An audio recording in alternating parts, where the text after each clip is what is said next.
অধ্যায় ১ দুঃখের পর দুঃখ দ্বিগুণ পরীক্ষা মক্কার কঠিনতম সময় দাওয়াতের ১০ বছর পেরিয়ে গেছে। ইসলামের আলো তখনও মক্কার ঘরে ঘরে প্রবেশ করেনি, বরং বিরোধ, উপহাস, নির্যাতন সবই তীব্রতর হচ্ছিল। রাসূলুল্লাহ সাল্লাল্লাহু আলাইহি ওয়াসাল্লামের চারপাশে কেবল কিছু নিষ্ঠাবান সাথী, বাকিরা যেন অন্ধকারের পথিক। এই সময়ে রাসূল সাল্লাল্লাহু আলাইহি ওয়াসাল্লামের জীবনে নেমে আসে দ্বৈত বিপর্যয়। উল হুজুন, দুঃখের বছর। প্রথম আঘাত প্রিয় চাচা আবু তালিবের এন্তেকাল। চাচা আবু তালিব ছিলেন তার পাহাড় সমশক্তি। তিনি ইসলাম গ্রহণ না করলেও রাসূল সাল্লাল্লাহু আলাইহি ওয়াসাল্লামকে প্রাণের চেয়েও বেশি ভালোবাসতেন। কুরাইশের অত্যাচারী নেতারা তার সামনে রাসূল সাল্লাল্লাহু আলাইহি ওয়াসাল্লামকে স্পর্শ করতে সাহস পেত না। কিন্তু বছরের পর বছর অবরোধ, ক্ষুধা ও পীড়ন তাকে দুর্বল করে ফেলেছিল। সেই বছর তিনি মৃত্যুশয্যায়। রাসূল সাল্লাল্লাহু আলাইহি ওয়াসাল্লাম তার মাথার কাছে বসে অশ্রু জল চোখে বললেন, চাচা, শুধু একবার বলুন, লা ইলাহা ইল্লাল্লাহ। সাহিহ বুখারী। কিন্তু কুরাইশের নেতারা পাশে বসেছিল, আবু জাহাল ও অন্যান্যরা। তারা বলল, আবু তালিব, কি তুমি তোমার বাপদাদার ধর্ম ছাড়বে?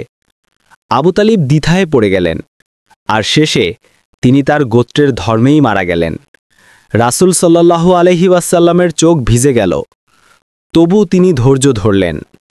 দ্বিতীয় আঘাত তার প্রিয়তম স্ত্রী খাদিজা রাদিয়াল্লাহু এর ইন্তেকাল।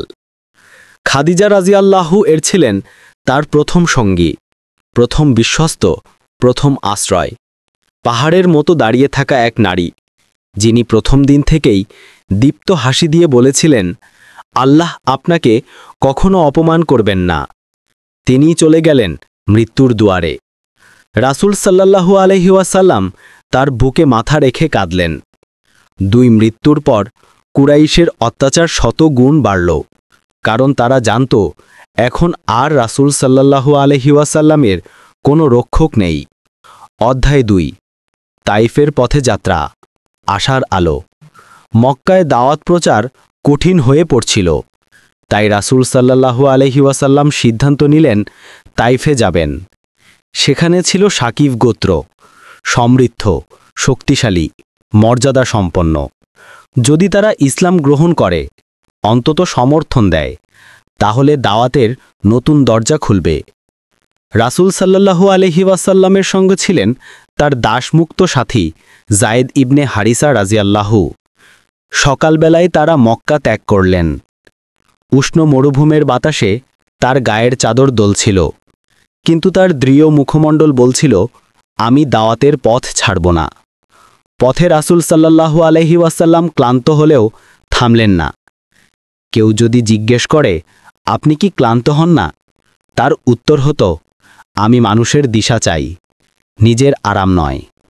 অধ্যায় ৩ তাইফের অভিজাতদের সাক্ষাৎ, প্রত্যাখ্যানের সূচনা। তাইফে পৌঁছে রাসূল সাল্লাল্লাহু আলাইহি ওয়াসাল্লাম প্রথমে শাকিফ গোত্রের ৩ প্রধান নেতা হাবিব, মাসুদ ও আবদিয়ালিলের কাছে গেলেন। তার কথা অতি কোমল ছিল, আমি তোমাদের কাছে শুধু কল্যাণের দাওয়াত এনেছি, আল্লাহর একত্বের দাওয়াত। যদি তোমরা গ্রহণ করো, তোমাদেরই লাভ। কিন্তু তারা শুরু থেকেই কঠোর এবং ব্যঙ্গাত্মক আচরণ করল। একজন বলল, আল্লাহ তোমাকে রাসূল বানিয়েছেন, তার কি আর কাউকে পাওয়া গেল না? আরেকজন বলল, আমি যদি সত্যিই তোমাকে আল্লাহ পাঠিয়েছে বলে জানি, তাহলে আজ থেকেই কাবা ভেঙে ফেলব। তৃতীয়জন হাসল, আল্লাহ তোমার চেয়ে শক্তিশালী কাউকে পেল না? যায়েদ ইবনে হারিসা রাদিয়াল্লাহুর চোখে রাগ দেখা দিল, কিন্তু রাসূল থামিয়ে দিলেন। তার কণ্ঠ শান্ত, আমি ঝগড়ার জন্য আসিনি, দাওয়াতের জন্য এসেছি।